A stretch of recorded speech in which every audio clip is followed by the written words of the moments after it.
Euh, Déjà, il faut préciser que l'atelier pour lequel nous sommes conviés aujourd'hui porte sur la pouvoirisation, donc l'accompagnement, le renforcement des capacités des acteurs afin qu'ils puissent s'affirmer en tant qu'acteurs économiques. C'est un peu l'approche de la BID. Et du coup, dans le financement, c'est vrai que l'une des contraintes que rencontrent les institutions financières, c'est un peu le faible niveau des acteurs économiques qui ne parviennent pas à bien formuler leurs projets.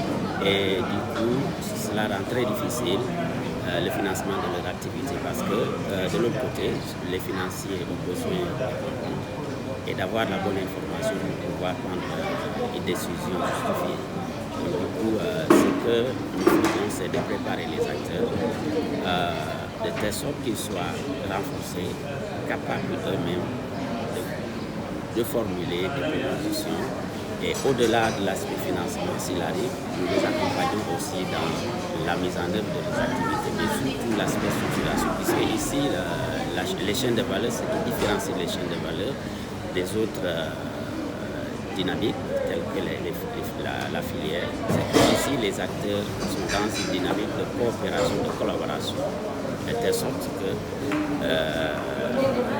les acteurs s'entraident et il y a beaucoup de communication entre ces acteurs-là qui sont dans les chaînes de valeur. Donc nous, notre rôle, c'est de les accompagner, de les appuyer afin qu'ils puissent vraiment s'affirmer comme acteurs économiques. Et en s'affirmant comme acteurs économiques, ils vont pouvoir non seulement créer de la croissance, mais aussi pouvoir impacter sur leur bien-être et de façon agrégée sur le développement de leur secteur et du pays. Oui, en fait, en matière de financement pour la ligne de Moudaraba, c'est 30 milliards. Peut-être que vous direz que c'est trop, mais vu les attentes qui sont là, déjà nous, la plateforme que nous avons ouverte au niveau du bureau, nos services, nous sommes déjà près de 80 milliards. C'est énorme, c'est même supérieur. Alors, ici, dans cette enveloppe des 30 milliards, la BID, disons que le promise va consacrer au moins 60% pour le financement des chaînes de valeur. Donc, du coup, le programme est vraiment focus sur les chaînes de valeur.